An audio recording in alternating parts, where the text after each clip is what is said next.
করি তোমরা সকলেই সুস্থ আছো এবং ভালো আছো। তো অনার্স প্রথম বর্ষের দর্শনের সমস্যাবলী এই কোর্সের এটা আজকে আমার দ্বিতীয় ক্লাস। তো আমি যেহেতু তোমাদের পরীক্ষার সামনে, সেজন্য শুধু পরীক্ষার সংশ্লিষ্ট পরীক্ষায় আসবে এই সম্পর্কিত কয়েকটি বিষয়ের উপর দ্রুত কয়েকটি ক্লাস নিয়ে নিব, যেহেতু তোমাদের এই কোর্সটি কম পড়ানো হয়েছে সেজন্য।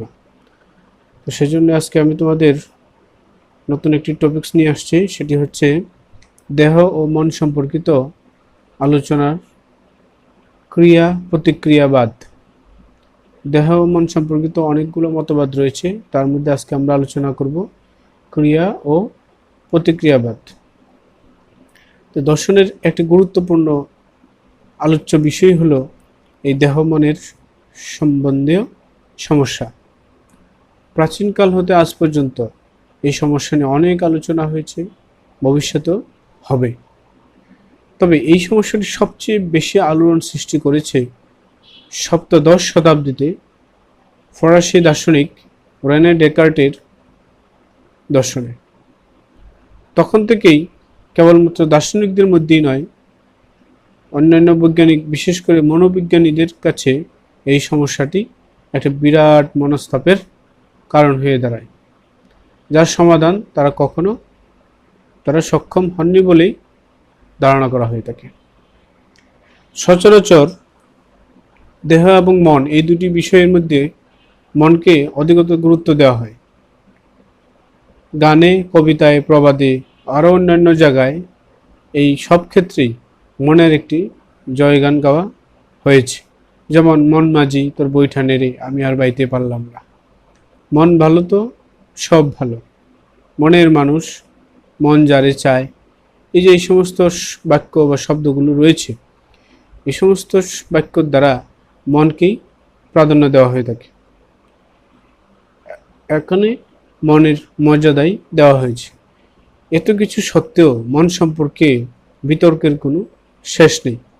কোনো দার্শনিক বা বৈজ্ঞানিক যারা জড়বাদী এবং আচরণবাদী, তারা জড়কে মূল সত্তা হিসাবে ধরে নিয়ে মনের স্বাতন্ত্র অস্তিত্বকে অস্বীকার করে থাকে। আবার কিছু দার্শনিক তারা আবার দেহ এবং মনের যে নিবিড় সম্পর্ক রয়েছে সেটা তারা আবার স্বীকার করে নেয়।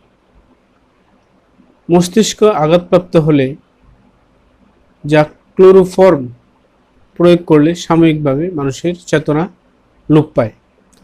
আবার শারীরিক অবস্থা খারাপ হলে মানসিক অবস্থাও খারাপ হয়, অথবা মানসিকভাবে বিপর্যস্ত হলেও অনেক সময় শারীরিকভাবেও মানুষ দুর্বল হয়ে যায়।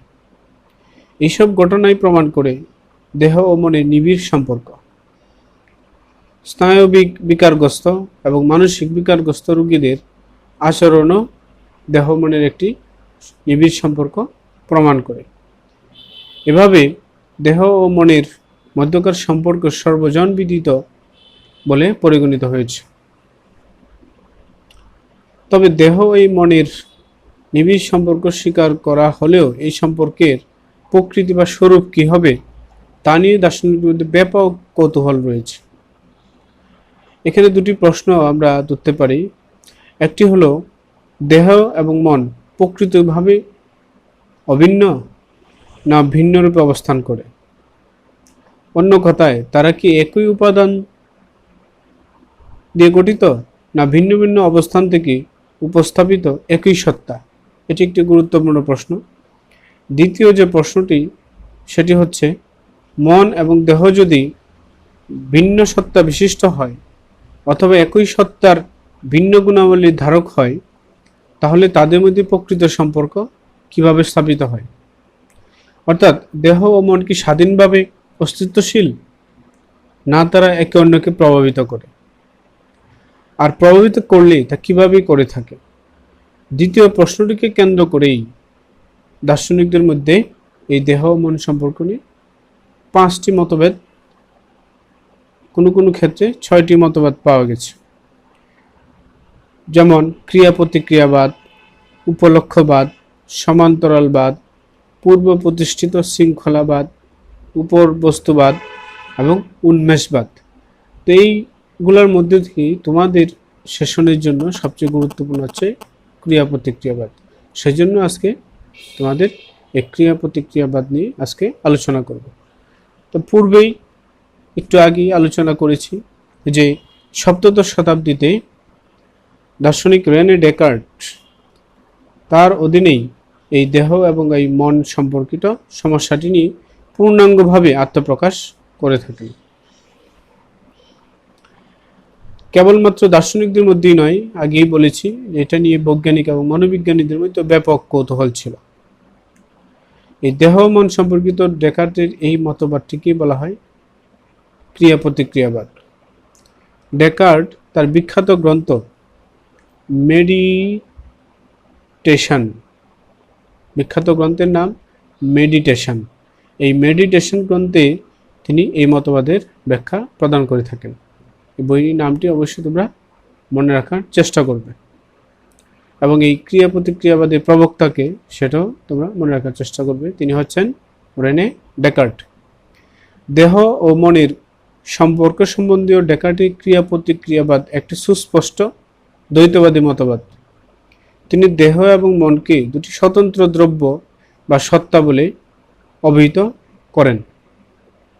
প্ল্যাটনিক এবং অ্যারিস্টটলিয়ান ধারণাকে গ্রহণ করে ডেকার্ট মনকে স্বতন্ত্র সত্তা বলে প্রচার করে থাকেন। ডেকার্টের মতে দেহ একটি জড়বস্তু, এর প্রধান গুণ হলো বিস্তৃতি অর্থাৎ স্পেস বা এক্সটেনশন, আর মন হলো একটি চেতন সত্তা, এর প্রধান গুণ হলো চেতনা বা চিন্তন, যাকে আমরা বলি কনসিয়াসনেস অথবা থট।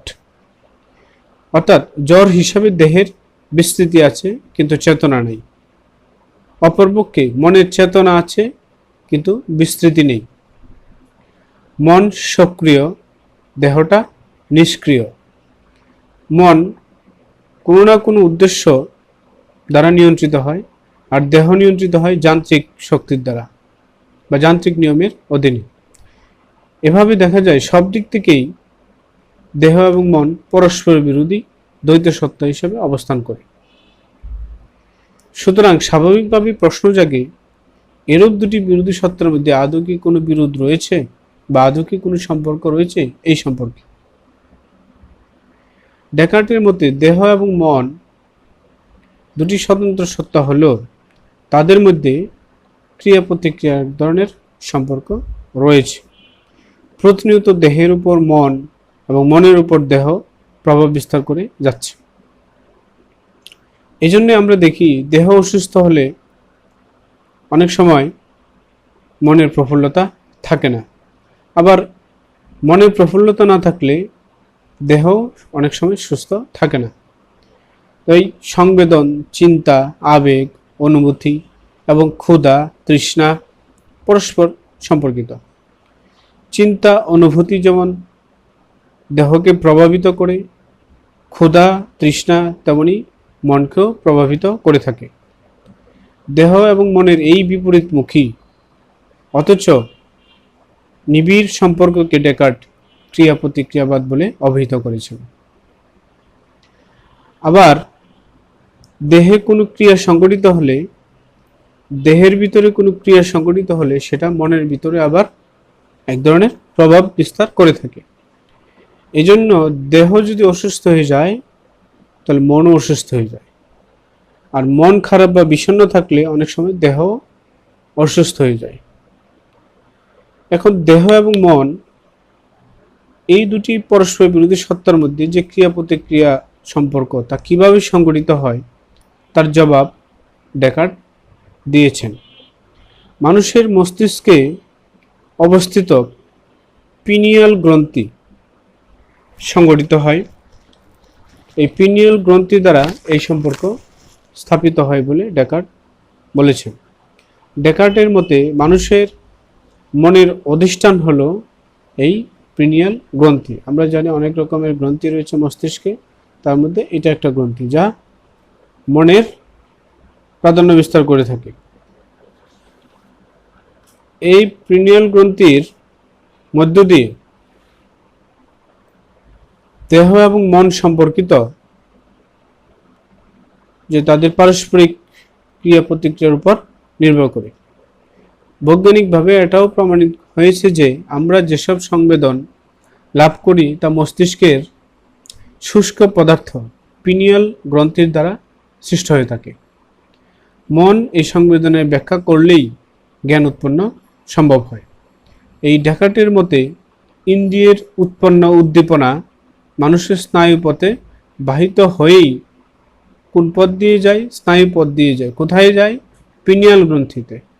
সেখানে পৌঁছার পর এবং সংবেদন তখন তৈরি হয়। আবার মন কি করে?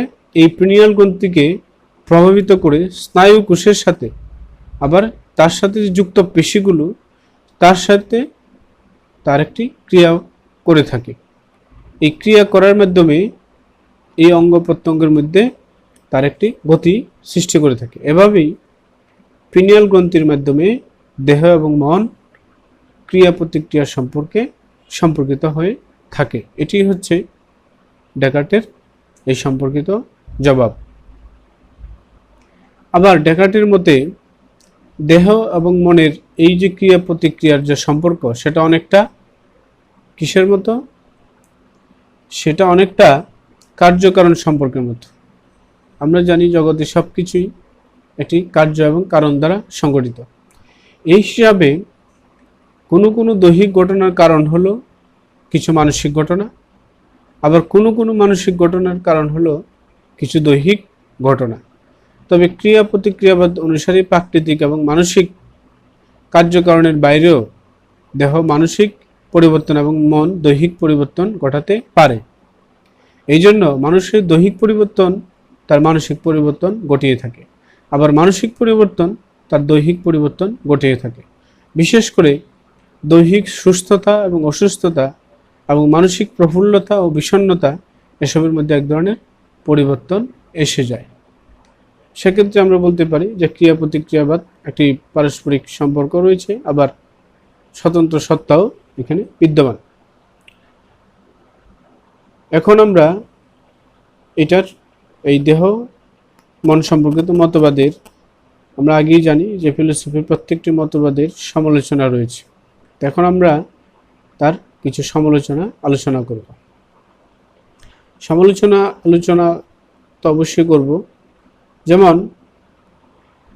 ডেকার্টের মতবাদের একজন কঠোর সমালোচক হলেন গিলবার্ট রাইল। নামটা আবার বলছি, একজন কঠোর সমালোচক যার নাম হচ্ছে গিলবার্ট রাইল। তিনি তার কনসেপ্ট অফ মাইন্ড, বইয়ের নাম দ্য কনসেপ্ট অফ মাইন্ড, এই গ্রন্থে ডেকার্টের দেহ মন সম্পর্কিত মতবাদের তীব্র সমালোচনা করেছেন। তিনি এই সমালোচনা করতে গিয়ে একটি কথা বলেছেন যেটাকে আমরা বলি যন্ত্রস্থ ভূত, ইংরেজিতে যাকে বলে mechanical ghost or ghost in the machine. অর্থাৎ কোনো যন্ত্রের মধ্যে ভূতের অস্তিত্ব রয়েছে। এটা শুনতে বা দেখতে যেমন হাস্যকর, ঠিক তেমনি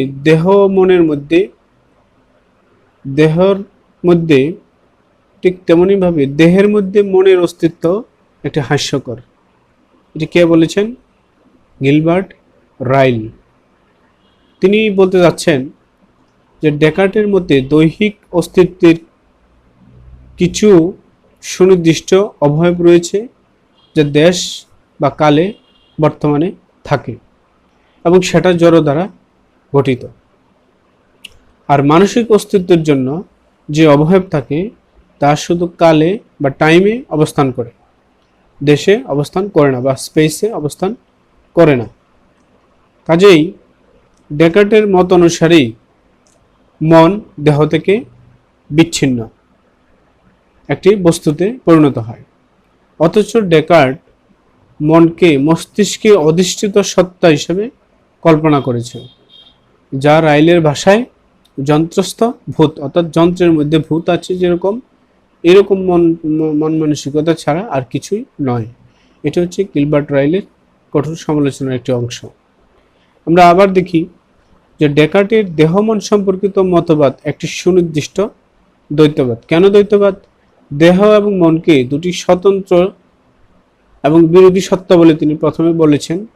পরবর্তীতে তিনি আবার কি বলছেন, যে দেহের যেমন চিন্তন গুণ নেই, দেখানো হয়েছে যেহেতু দেহের আছে বিস্তৃতি আর মনের আছে চিন্তন গুণ, যেটা তিনি আগে বলেছেন যে দেহের আছে বিস্তৃতি এক্সটেনশন আর মনের আছে চিন্তন, এবং দেহের যেমন চিন্তন গুণ নেই তেমনি মনেরও বিস্তৃতি গুণটিও নেই। এই বিপরীতমুখী এই দুটি সত্তা কিভাবে পরস্পর সম্পর্কিত হয় সে সম্পর্কে প্রশ্ন থেকেই যায়। এক্ষেত্রে ডেকার্ট পিনিয়াল গ্রন্থির উদাহরণের কথা বলা হলেও পিনিয়াল গ্রন্থি নিজে একটি জড় পদার্থ। যেহেতু এটা একটা পদার্থ, সেহেতু তার দেহেরই একটি অংশ। সুতরাং বিস্তৃতিহীন বা স্পেসহীন দেশহীন মনের উপর কিভাবে এই বিস্তৃতিশীল একটি বস্তু ক্রিয়া করে, এটা একটি অস্পষ্ট বিষয়। এটাও রেনে ডেকার্টের একটি বড় সমালোচনা। আবার বলা যায় যে ক্রিয়া প্রতিক্রিয়াবাদ দেহ এবং মনের সম্পর্কের কার্যকারণ সম্পর্ক বলেও স্বীকার করা হয়েছে। ডেকার্ট একটু আগে স্বীকার করেছেন যে ক্রিয়া প্রতিক্রিয়াবাদ একজন কার্যকারণ সম্পর্কের সাথে সম্পর্কিত বলে তিনি মনে করেন। আমরা জানি কার্যকারণ সম্পর্ক কেবলমাত্র দুটি সমশ্রেণী অর্থাৎ সমপর্যায়ের বস্তু বা বিশেষের সাথে বিদ্যমান থাকে, কিন্তু দেহ এবং মন যেহেতু সমশ্রেণীভুক্ত নয় বরং সম্পূর্ণ আলাদা, যেটা ডেকার্ট আগে বলেছেন, যেহেতু মন এবং দেহ আলাদা কাজেই এটি সমশ্রেণীভুক্ত নয় এবং সম্পূর্ণ বিপরীত। সুতরাং এই দুটি বিপরীতধর্মী বিষয়ের মধ্যে কার্যকারণ সম্পর্কের বিদ্যমানতা বা কার্যকারণ সম্পর্কের প্রভাব নিয়েও প্রশ্ন তোলা যায়। কানিংহাম নামের একজন দার্শনিক এই সম্পর্ককে ইনকনসিভিয়েবল বা ধারণাতীত বলে উল্লেখ করেছেন। তার মতে আগুনের প্রতিবিম্ব কিভাবে গৃহের কয়লাকে প্রজ্বলিত